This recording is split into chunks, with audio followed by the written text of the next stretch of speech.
subscribe to our channel and press the bell icon. प्रिय विद्यार्थी मित्रांनो, सर अब्दुल सत्तार खान यूट्यूब चॅनलमध्ये आपले स्वागत.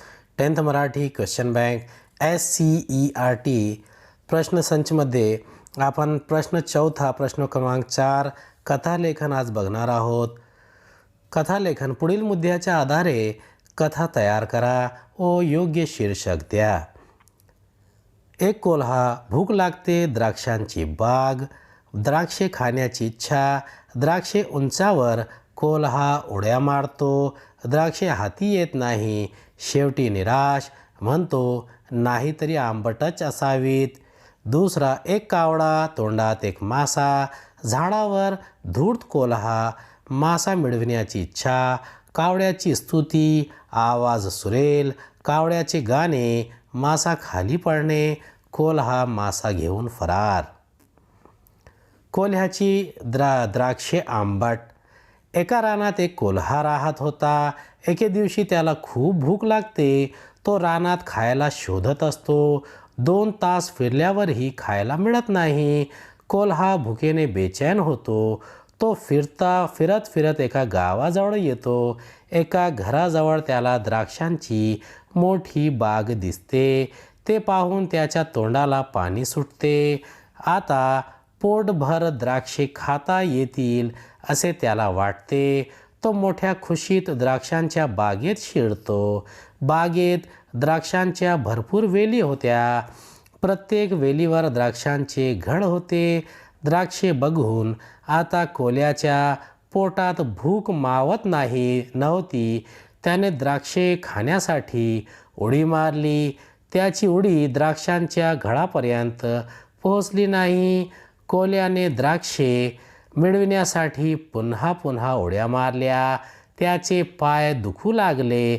थोडा वेळ थांबून कोल्हा पुन्हा प्रयत्न करतो. उंचावरची द्राक्षे त्याच्या हाती येत नाहीत. तो शेवटी उडी मारतो. ती देखील फुकटच जाते. ही द्राक्षे आंबट आहेत. अशी आंबट द्राक्षे मला नकोत असे म्हणून भुकेल्या पोटी कोल्हा तिथून निघून जातो. तात्पर्य, नाचता येईना अंगण वाकडे. धूर्त कोल्हा. एक कोळी रस्त्याने चालला होता. त्याच्या डोक्यावर टोपली होती. टोपलीत मासे होते. वाटेत कोल्ह्याने हे पाहिले. कोल्हा मनात विचार करू लागला, कोळी टोपली खाली ठेवील का? मला मासे मिळतील का? तेवढ्यात उडत एक कावडा आला. त्याने एक मासा उचलला आणि तो उडून गेला. कोल्ह्याने ही पाहिले. अरेच्चा, कावड्याला मासा मिळाला, मला नाही. आता काय करावे? मासा कसा मिळेल? कोल्हा इकडे तिकडे पाहत होता. त्याला तो कावडा दिसला. तो झाडावर बसला होता. तोंडात मासा होता. त्याला एक युक्ती सुचली.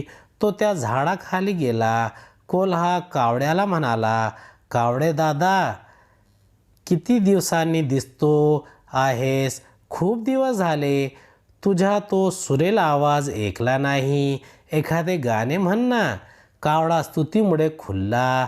त्याने गाणे म्हणण्यासाठी चोच उघडली आणि त्याच क्षणी त्याच्या तोंडातला मासा खाली पडला. कोल्ह्याने मासा घेतला आणि तो पडून गेला. त्याचे तात्पर्य आहे, स्तुतीने कधीही होरडून जाऊ नये. प्रश्न तिसरा आहे, शाळेचा क्रीडा महोत्सव. धावण्याची स्पर्धा. इयत्ता 9वीतील रेहाना व इयत्ता 10वीतील साकीना दोघींचा सहभाग. जिंकण्यासाठी खूप सराव. दोघांमध्ये चुरस. स्पर्धा सुरू. अचानक रेहानाचा पाय मुरगळते. रेहाना मैदानात पडते. सकीनाची स्पर्धा सोडून रेहानाला मदत. तिचे रेहानाला घेऊन स्पर्धा पूर्ण करणे. सर्वांकडून साकीनाचे कौतुक.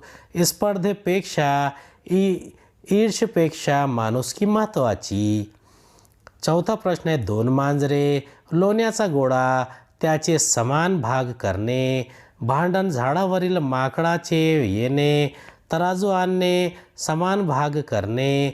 दरवेळी एका पारड्यात जास्त जादा भाग माकड खाणे, अखेरीस मांजरास काही न मिळणे, माकडाचे पलायन, दोन मांजरांना शिकवण. माणुसकी. आज शाळेमध्ये क्रीडा स्पर्धा. सर्व विद्यार्थी जमले होते. धावण्याच्या संघाचे आंतरशालेय सामने सुरू होणार होते. सकाळी 6 वाजताच शाळेचा सर्व संघ मैदानावर हजर होतो. सर्वांच्या मनात उत्सुकता, उत्साह, चैतन्य संचारले होते. रेहाना अजून का येत नाही म्हणून चिंतितही होतो. पंचांनी दोन्ही संघांना मैदानात पाचारण केले.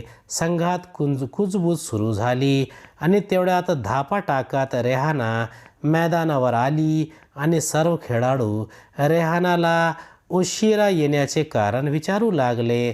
तेव्हा रेहाना म्हणाली, मी साकिनाला सोडून येऊ शकत नाही असे म्हटले. पंचांनी इशारा दिला व धावण्याची स्पर्धा सुरू झाली. रेहाना व साकिना आणि अन्य स्पर्धक धावू लागले. अचानक रेहानाचा पाय मुरगळला व ती खाली पडली. साकिना धावता धावता थांबली. तिने रेहानाला उभा केले, पण रेहानाला चालता पण येत नव्हते. तिने रेहानाला उचलले व धावण्याची शर्यत पूर्ण केली. तिला 3रा क्रमांक मिळाला. परंतु माणुसकीत पहिला. टाळ्या वाजवून त्यांचे स्वागत केले व म्हणाले, साकिना, आपण हरलो असतो तर चालले असते, पण माणुसकीला तू पराजित होऊ दिले नाही, याचेच आम्हाला अभिमान आहे. तात्पर्य, माणुसकी सदैव जिवंत ठेवावे. दोघांचे भांडण. तिसऱ्यांचा फायदा. गोरखपूर नावाच्या गावात धनसिंग नावाचा एक शेतकरी राहत होता. त्याने आपल्या घरात 2 मांजरी पाळल्या होत्या. त्या दोघी मांजरी नेहमी एकत्र खेळत. एके दिवशी असेच खेळता खेळता त्यांना एक भाकर मिळाली. भाकरऐवजी इथे लोणी पण तुम्ही लिहू शकता. त्या भाकरीवरून दोघी मांजरी भांडू लागल्या. शेवटी त्यांचे भांडण शिंगेला पोहोचले आणि समस्या न सुटल्यामुळे त्या न्याय मागण्यासाठी एका माकडाकडे गेल्या. माकडाने त्या दोघी मांजरीचे म्हणणे आधी ऐकून घेतले. त्यानंतर माकडाने भाकरीचे 2 समान भाग केले, परंतु एक भाग मोठा झाला व दुसरा लहान झाला. त्यामुळे मांजरी पुन्हा भांडू लागल्या. त्यासाठी माकडाने भाकरीचा तुकडा खाल्ला. पुन्हा एक भाग मोठा व दुसरा लहान झाला. अशाच प्रकारे माकडाने प्रत्येक वेळेस मोठा झालेला भाग लहान करण्यासाठी भाकर खाल्ली. शेवटी भाकरीचा एक लहानसा तुकडा शिल्लक राहिला. त्यावेळेस माकडाने दोघी मांजरींना सांगितले की मी तुम्हास न्याय दिला म्हणून उरलेल्या भाकरीच्या तुकड्यावर माझा अधिकार आहे. असे सांगून माकडाने उरलेला भाकरीचा तुकडा खाल्ला व तो झाडावर चढला. शेवटी मांजरी एकमेकीकडे बघत राहिल्या. त्यांना शेवटी आपली चूक कळली व त्यांना पश्चातापसुद्धा झाला. तेव्हापासून त्यांनी मनाशी ठरविले की आपसात भांडल्यामुळे आपलेच नुकसान होते व दुसऱ्यांना त्याचा लाभ होतो. तात्पर्य, आपसात कधीही भांडू नये. उम्मीद है आपको हमारा वीडियो पसंद आया होगा. अगले वीडियो में दोबारा मुलाकात होगी. खुदा हाफिज़.